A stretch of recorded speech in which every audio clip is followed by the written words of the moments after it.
बिस्मिल्लाहिर्रहमानिर्रहीम। अस्सलामु अलैकुम। प्यारे बच्चों, क्या हाल हैं? ठीक ठाक हैं बेटा? खुश हैं? मैं अल्लाह पाक से दुआ गो हूँ कि आप जहाँ कहीं भी हों, अल्लाह पाक आप सबको अपनी हिफ्ज़ व अमान में रखे, आमीन। बेटा जी, आज का हमारा लेक्चर नंबर जो है वो 2 है। चैप्टर नंबर 5 हमने स्टार्ट किया हुआ है और आज का हमारा टॉपिक भी लॉ ऑफ ग्रेविटेशन पार्ट 2 है। ठीक है, तो लॉ ऑफ ग्रेविटेशन को हमने गुज़िश्ता लेक्चर में डिस्कस किया था और उसमें अभी उसकी बहुत सारी बातें जो हैं वो बच गई थी। तो इस वजह से आज जो है हम अपने उसी टॉपिक को कंप्लीट करेंगे।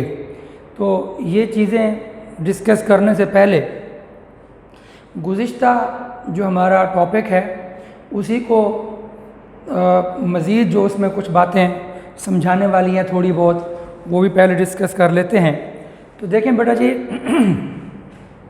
हमने बात ये की थी कि भाई न्यूटन साहब के जहन में ये बात थी कि भाई वो जो सैटेलाइट्स हैं या जो ज़मीन है वो सूरज के गिर्द सर्कुलेट क्यों करती है, या चाँद जो है वो ज़मीन के गिर्द सर्कुलेट क्यों करता है। ये आपको याद होगा, मैंने ये बात की थी। इसमें जी बात तवज्जो कर लें कि ये अगर हमारे पास जो है ये फ़र्ज़ करें कि ये अर्थ है, ठीक है, और यहाँ पर कोई सैटेलाइट है कोई, और उसका मैस m है, सैटेलाइट का मैस m है।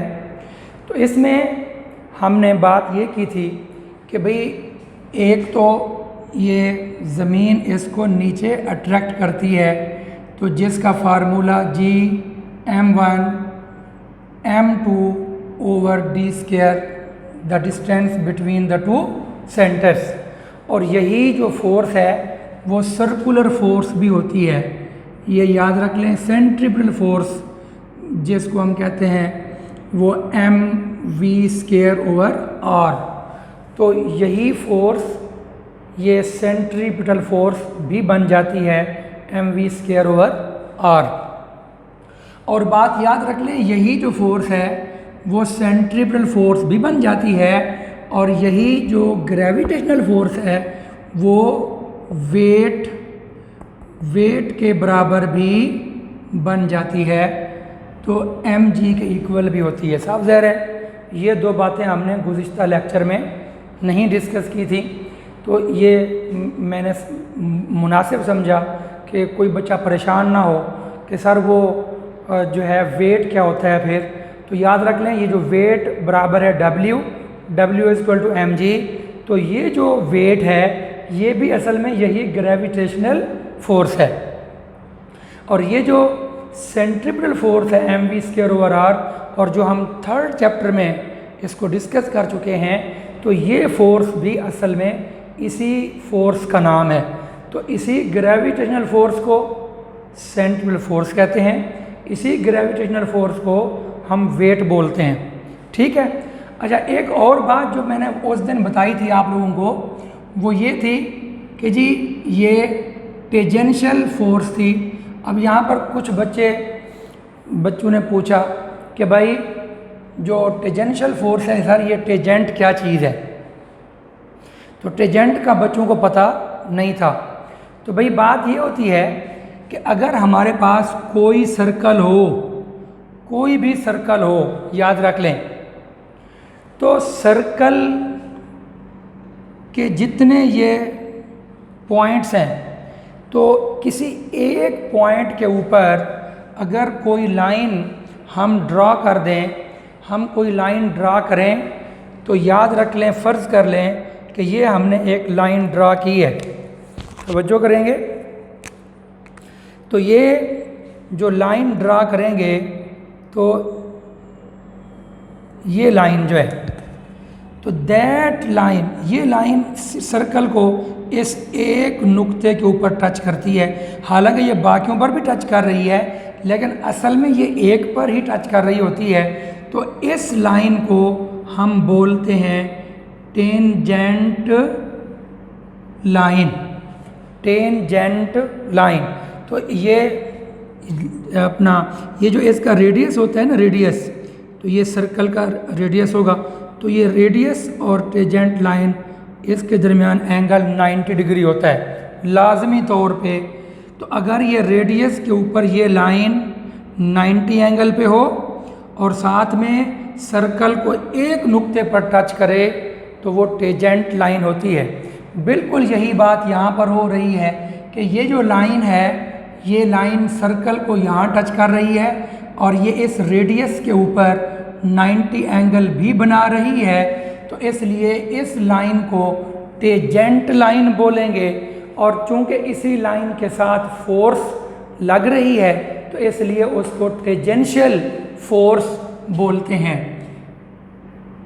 टेंजेंशियल फोर्स, टेंजेंशियल फोर्स इसको बोलते हैं।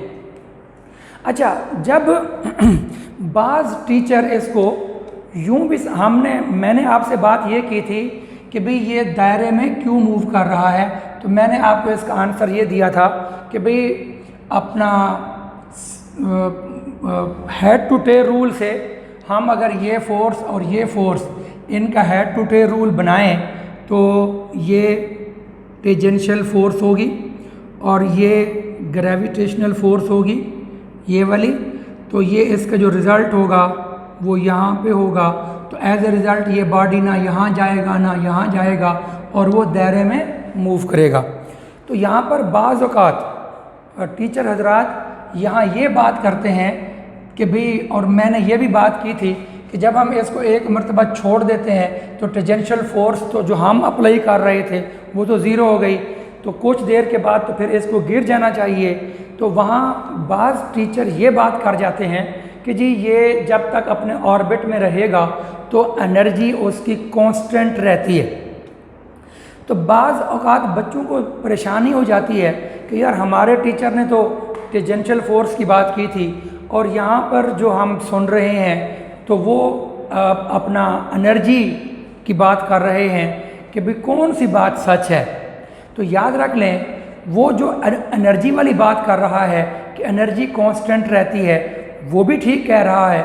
और जो बात मैंने की थी कि टेंजेंशियल फोर्स जो है वो हर लम्हे वेलोसिटी के चेंज होने से, जो वेलोसिटी जब चेंज होगी तो उसमें पैदा होगा एक्सेलरेशन, और वो एक्सेलरेशन जो है जब मास के साथ मल्टीप्लाई होगा तो वो बन जाएगा टेंजेंशियल एक्सेलरेशन। जब मास के साथ मल्टीप्लाई होगा तो वो टेंजेंशियल फोर्स बन जाएगी।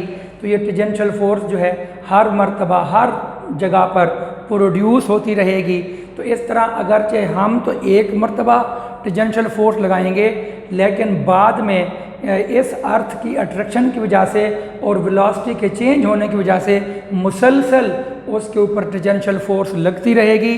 तो मुसलसल टेंजेंशियल फोर्स लगेगी और मुसलसल ग्रेविटेशनल फोर्स लगेगी, और इन दोनों का रिज़ल्ट यूं बनेगा और ये मुसलसल दायरे में मूव करता रहेगा। मैंने ये बताया था।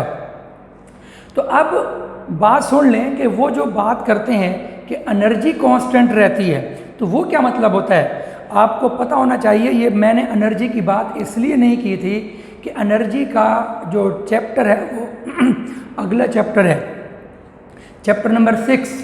तो चैप्टर नंबर 6 के अंदर हम एनर्जी को डिस्कस करेंगे। तो अब साफ ज़ाहिर है यहाँ ये अभी हमने वो एनर्जी डिस्कस ही नहीं की, तो इसलिए मैंने गुज़िश्ता लेक्चर में इसका तज़किरा भी नहीं किया था। तो बेटा एनर्जी असल में वर्क का नाम होता है, याद कर लें। The ability of a body to do work is called energy. किसी जिस्म के वर्क करने की जो सलाहियत है उसे एनर्जी कहते हैं। तो मतलब अगर कोई बॉडी वर्क कर लेता है तो दैट बॉडी हैज़ एनर्जी। तो वर्क और एनर्जी दे आर सेम। इसका मतलब ये हुआ कि जो एनर्जी है वो वर्क है, सही है। जो एनर्जी है वो वर्क है, और जो वर्क होता है वो फोर्स मल्टीप्लाई बाय डिस्टेंस होता है। ये चीज़ छठे चैप्टर में मौजूद है। तो याद रख लें, वर्क नाम है फोर्स मल्टीप्लाई बाई डिस्प्लेसमेंट। तो ये जो फोर्स है ये वही फोर्स है टेंजेंशियल जिसका मैंने तज़किरा किया है। तो मैंने टेंजेंशियल फोर्स का तज़किरा किया और बाज़ टीचर इसको एनर्जी के हवाले से डिस्कस करते हैं। तो साफ ज़रा जब ये फोर्स जिस तरह ये एक्सेलरेशन मास से मल्टीप्लाई होके ये फोर्स बन जाती है तो ये बॉडी भी तो डिस्प्लेसमेंट कवर करेगा। तो जब ये डिस्प्लेसमेंट कवर करेगा तो फोर्स टेंजेंशियल फोर्स जब डिस्प्लेसमेंट से मल्टीप्लाई होगी तो वो वर्क बन जाएगा।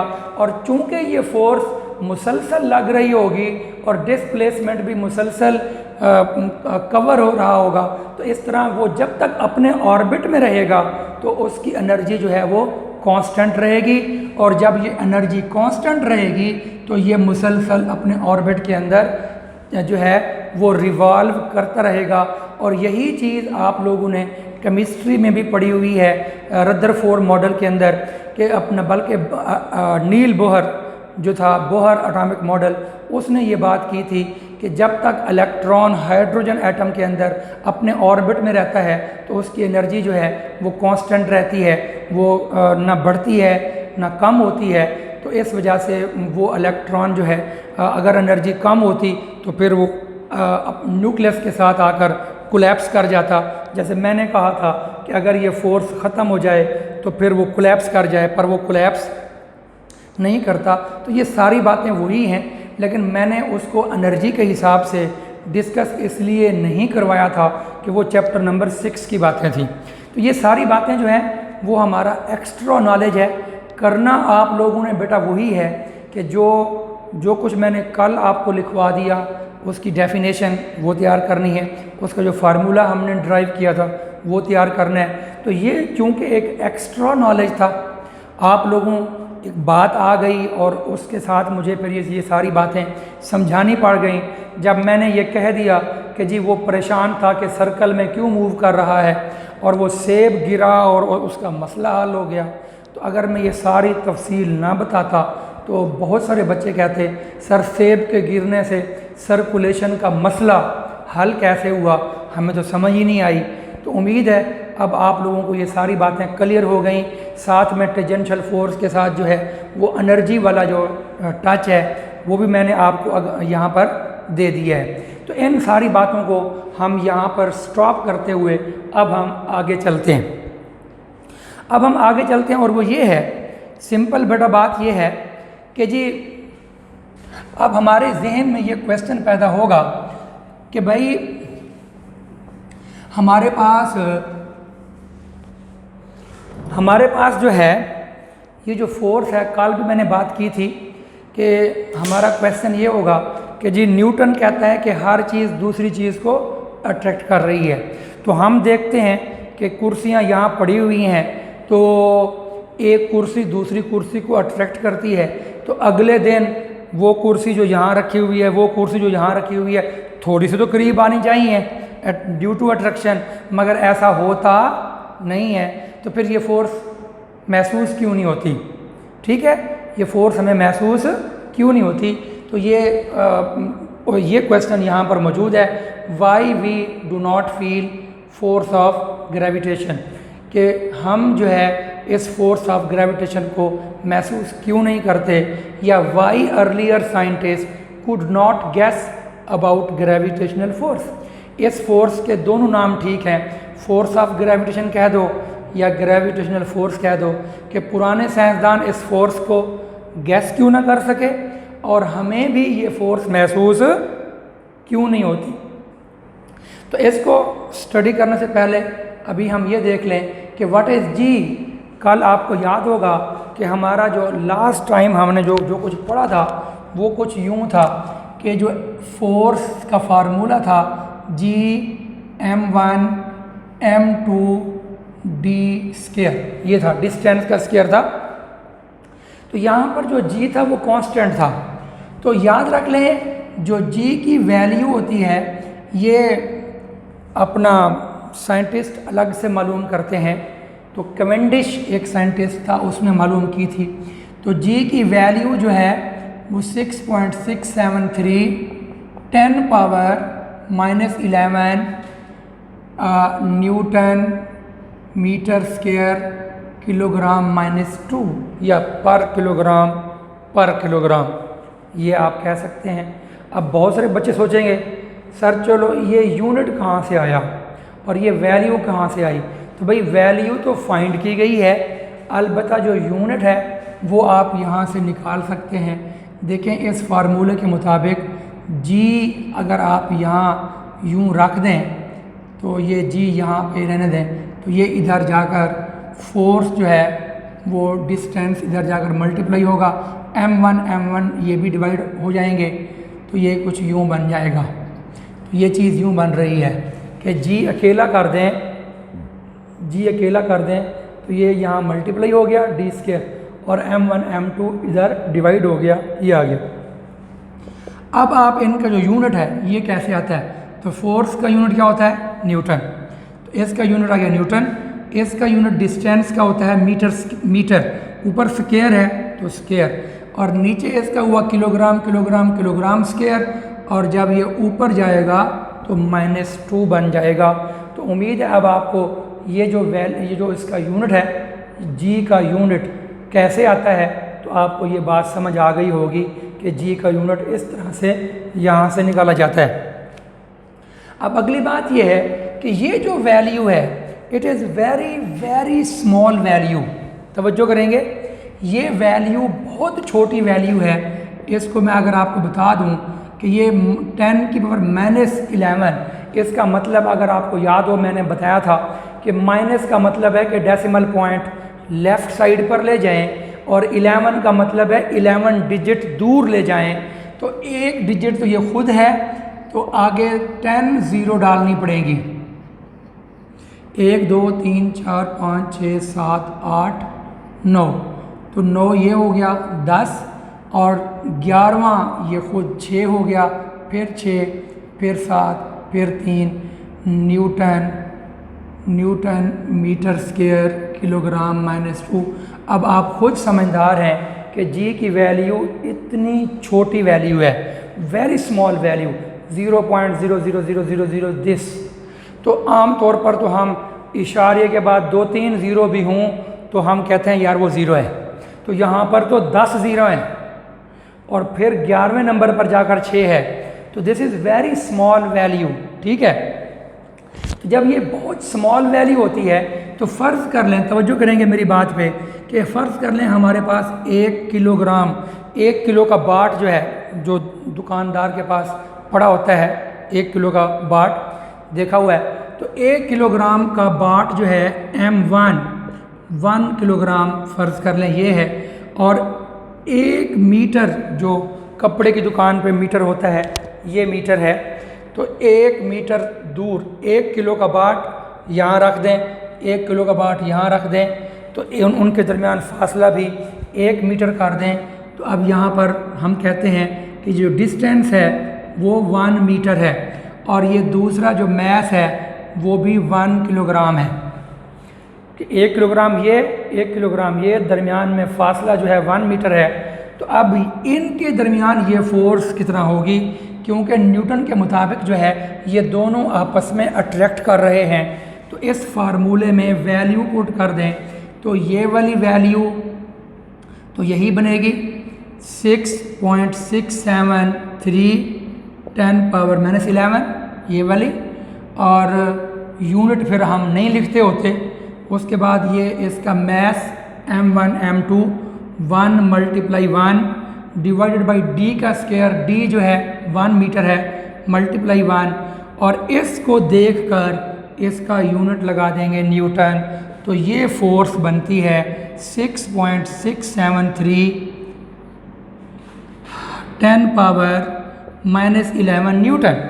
तो ये इतनी कम फोर्स है, और इसको अगर आप देखें तो ये वही बन गई 1 2 3 4 5 6 7 8 9 10 और 6 6 7 3 न्यूटन। अब ये इतनी कम फोर्स है जो इन बॉडीज़ के दरमियान में मौजूद है। तो इतनी कम फोर्स फिर हम महसूस नहीं करते, और पुराने साइंसदान भी इसी वजह से इस फोर्स को महसूस नहीं कर सके, गेस नहीं कर सके, क्योंकि जी की वैल्यू बहुत कम थी। और आम तौर पर, ये तो 1 किलोग्राम की बात कर रहा हूँ, अगर यहाँ पर 10 किलोग्राम 100 किलोग्राम भी लगा दें कि ये भी 100 किलोग्राम हो, ये भी 100, हालांकि आम तौर पर हमारे साथ जो चीज़ें पड़ी होती हैं भारी भी होती हैं, लेकिन बहरहाल इतनी भारी नहीं होती। तो आम तौर पर जो है वो वेरी स्मॉल मैस होता है। तो अगर 100 किलोग्राम भी हो ना, तो फिर भी ये पॉइंट यहाँ से यहाँ हो जाएगा, यहाँ हो जाएगा, यहाँ कहीं आ जाएगा, तो फिर भी उसका आंसर वेरी वेरी स्मॉल होगा। वो फोर्स जो होगी वेरी वेरी स्मॉल होगी। तो ये हमारा क्वेश्चन भी पूरा हो गया कि why we do not feel force of gravitation, या why earlier scientist could not guess about gravitational force. The value of G is very small. पहली बात तो ये है कि जो वैल्यू ऑफ जी है ना वो वेरी स्मॉल है। और दूसरी बात भी है, and the masses of object around us are also very small. तो मैसेज भी वेरी स्मॉल है और जी की वैल्यू भी वेरी स्मॉल है। दस the force of gravitation around us is very small. तो साफ ज़ाहिर है इन दो चीज़ों की वजह से कि जब जी भी स्मॉल है, मैस भी स्मॉल है, तो फोर्स ऑफ ग्रेविटेशन जो है वो स्मॉल हो जाती है। तो due to this reason we do not feel force of gravitation, या due to this reason earlier scientist could not guess about gravitational force. तो उम्मीद है ये क्वेश्चन भी समझ आ गया होगा। उसके बाद है why law of gravitation is important to us. ये हमारे लिए ज़रूरी क्या है, क्यों ज़रूरी है, इसकी अहमियत क्या है, इस लॉ की क्या अहमियत है हमारी ज़िंदगी के अंदर। Importance of law of gravitation, all our activities are based on gravity. याद रख लें, इस ज़मीन पर हमारी सारी एक्टिविटी ग्रेविटी की वजह से हैं। ज़मीन हमको अट्रैक्ट कर रही है, सही है, और जो अट्रैक्ट कर रही है वो यही लॉ ऑफ ग्रेविटेशन है। तो अब साफ ज़ाहिर है मैं जो चल फिर रहा हूँ तो मुझे ज़मीन अट्रैक्ट कर रही है, तो मैं यहाँ पर भारी भी हूँ, मेरा वेट भी है। और अगर मुझे ज़मीन अट्रैक्ट करना ही छोड़ दे तो बस फिर मैं तो ऐसे जैसे एक अपना हल्की चीज़ जो होती है वो जाना कहाँ चाहती है, जा कहीं रही होती है। आप लोगों ने अगर वीडियोस देखी हों जो साइंटिस्ट चांद पर गए थे, ठीक है, तो चांद पर चूँकि ग्रेविटी बहुत कम होती है, यहाँ पर तो जी की वैल्यू 10 है, चांद पर जी की वैल्यू 1.666 होती है या 62 होती है, जो भी है। तो वहाँ पर वही जो साइंटिस्ट जब चलते थे तो ऐसे चलते थे जैसे हम कोई फुटबॉल को यहाँ से फेंकें और वो जो है अजीब अंदाज में फुटबॉल जा रही होती है। तो जब साइंटिस्ट भी चल रहे थे तो अब वो जैसे नॉर्मल हम यहाँ पर चलते हैं वो इस तरीके से वहाँ पर चल नहीं रहे थे। तो इसका मतलब ये हुआ कि all our activities are based on gravity in the absence of gravitation. अगर ये ग्रेविटेशन ख़त्म हो जाए, अब्सेंट हो जाए, whole system of world will collapse. तो हर चीज़ जो है वो कोलैप्स कर जाएगी। अब देखें ये कुर्सियाँ पड़ी हुई हैं तो ये सारी इनका वेटलेस होगा और क़यामत के नज़दीक भी यही होना है। याद रख लें, जब क़यामत कायम होगी तो उस वक्त भी यही होना है। अल क़ारियतुल क़ारिया वमा अदराकमल क़ारिया यौम यकूनुन नासु कल फ़राशिल मबसूस व तकूनुल जिबालु कल इनिल मनफूश। कि जो बड़े बड़े पहाड़ हैं वो रोई के गालों की तरह उड़ रहे होंगे, जैसे रोई के गाले होते हैं, यानी रोई उड़ रही होती है। फूंक मारो रोई को तो फिर वो ऐसे भाग जाता है, ठीक है। तो ये बड़े बड़े पहाड़ ऐसे फूंक मारो तो वो उड़ रहे होंगे। तो क्यों उड़ रहे होंगे? पहाड़ भारी क्यों है? क्योंकि उसको ज़मीन अट्रैक्ट कर रही है।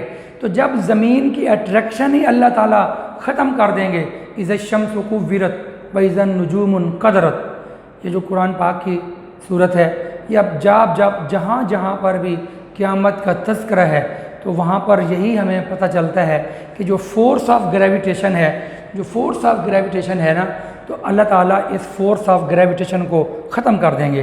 तो जब ये फोर्स ऑफ ग्रेविटेशन ख़त्म हो जाएगी तो ये जो चीज़ें एक दूसरे के साथ बाउंड हैं वो उनकी अट्रैक्शन ख़त्म हो जाएगी और इसी चीज़ का नाम जो है वो क़यामत का कायम होना रखा गया है। The whole system of world will collapse. This law helps us to understand the motion of satellite etc. तो ये हमने अभी आज भी फिर डिस्कस किया था, अब तो मैंने यहाँ मिटा दिया है। तो अब जो है साफ ज़ाहिर है ये फोर्स ही है जिसकी वजह से वो दायरे में मूव कर रहे हैं। अगर वो फोर्स ना होती तो चीज़ें दायरे में मूव ना करती। वो तो टेंजेंशियल जो एक मरतबा हमने उसको फेंका था तो वो बॉडी आगे से आगे चला जाता। तो ये चीज़ है। This law helps us to understand the motion of satellite. By using this law we find the masses of different bodies like earth and moon etc. मैंने कल के लेक्चर में बताया था, गुज़िश्ता लेक्चर में, कि हम मैस ऑफ अर्थ फाइंड करेंगे, ज़मीन को तोलेंगे, चाँद को तोलेंगे, हैं चाँद जहाँ मर्ज़ी ठहरा हुआ है। तो हम इस लॉ को यूज़ करते हुए हम चाँद तोल सकते हैं। इस लॉ को यूज़ करते हुए हम सूरज को तोल सकते हैं। We can find the mass of sun, we can find the mass of satellite, we can find the mass of any other planet, जैसे मार्स है, जुपिटर है। तो जो भी मुख्तलिफ सियारे वगैरह हैं उनका मैस भी हम मालूम कर सकते हैं इस लॉ को यूज़ करते हुए। कैसे करेंगे ये हम इंशाअल्लाह नेक्स्ट लेक्चर के अंदर इंशाअल्लाह पढ़ेंगे। तो खैर बहरहाल ये भी हो गया। तो ये 3 पॉइंट्स हैं इम्पोर्टेंस के हवाले से, ये भी हो गया। अब अगला क्वेश्चन है, if the distance between the two object becomes double, कि अगर डिस्टेंस को डबल कर दें, ठीक है, पहले जितना भी डिस्टेंस था उसको बढ़ा दें। तो जब डिस्टेंस बढ़ जाएगा, फ़र्ज़ कर लें कि पहले कोई 2 बॉडीज़ हैं, ये देखें हमारे पास जो है ये 2 बॉडीज़ हैं, एक बॉडी ये है, एक बॉडी ये है। इनका जो डिस्टेंस है वो ये है, कुछ ना कुछ जो भी है। तो ये डिस्टेंस फ़र्ज़ कर लें 5 मीटर है, मिसाल दे रहा हूँ, ये 5 मीटर डिस्टेंस है। तो इनका मैस m1 है, कुछ है, अब हम लिख नहीं रहे वो कितना है। तो ये डिस्टेंस है। तो इसके दरमियान फोर्स ऑफ ग्रेविटेशन तो होगी कि ये दोनों बॉडीज़ अट्रैक्ट करेंगे।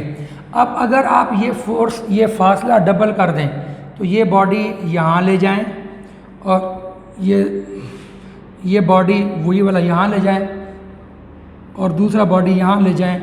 तो ये फासला जो है फ़र्ज़ कर लें वो 10 मीटर कर दें, लेकिन मैस वही रहने दें, मैस में तब्दीली ना हो, सिर्फ डिस्टेंस डबल कर दें। तो जो यहाँ फोर्स होगी वो ज़्यादा होगी, यहाँ वाली फोर्स जो होगी वो कम हो जाएगी। उस फोर्स को हम F डैश बोलेंगे। तो F dash new force of attraction. तो वही मालूम करनी है कि वो फोर्स कितना कम हो जाएगी। ये बात पता है कि यहाँ पर फोर्स ऑफ अट्रैक्शन ज़्यादा होगी, यहाँ पर फोर्स ऑफ अट्रैक्शन कम होगी, लेकिन कितना कम होगी वो फाइंड करना है। और वो फाइंड यहाँ की हुई है, the force between 2 object is F is equal to G m1 multiply m2 over d square, कि ये इन दोनों का मैस है और इनके दरमियान डिस्टेंस है। तो if we double the distance then new force will be given by, तो जो न्यू फोर्स है वो F डैश होगी और वो जी m1 m2, क्योंकि मैस तो हमने वही रखे हुए हैं। तो डिस्टेंस जो है d का स्केयर, तो वो 2d होल स्केयर बन जाएगा।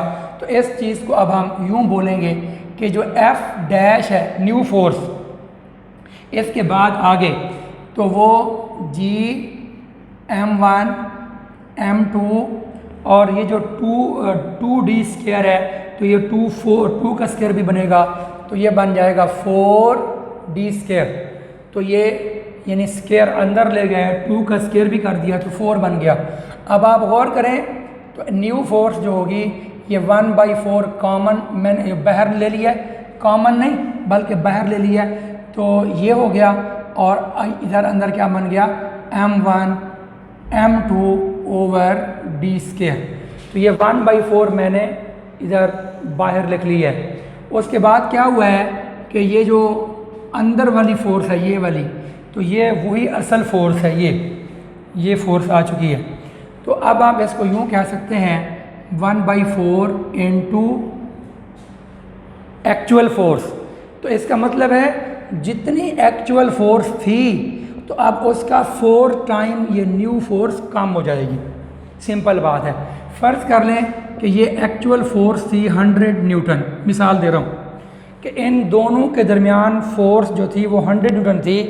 तो इस फार्मूले में जब 100 लगाएंगे तो 1/4 इंटू 100, तो वो बन जाएगा कितना बोला 25 न्यूटन। इसका मतलब है यहाँ जो फोर्स होगी वो 25 न्यूटन होगी। तो ये फोर्स जो इतनी ज़्यादा थी अब 4 टाइम जो है वो लेस हो गई है। तो वो 4 टाइम लेस क्यों हुई कि भाई हमने तो डबल डिस्टेंस बढ़ाया था, तो फोर्स 4 टाइम क्यों हुई, क्योंकि उस डबल का स्केयर है। तो स्केयर होने की वजह से ये स्केयर ने उसको 2 से 4 टाइम कर दिया। तो उम्मीद है आपको ये बात भी समझ आ गई होगी।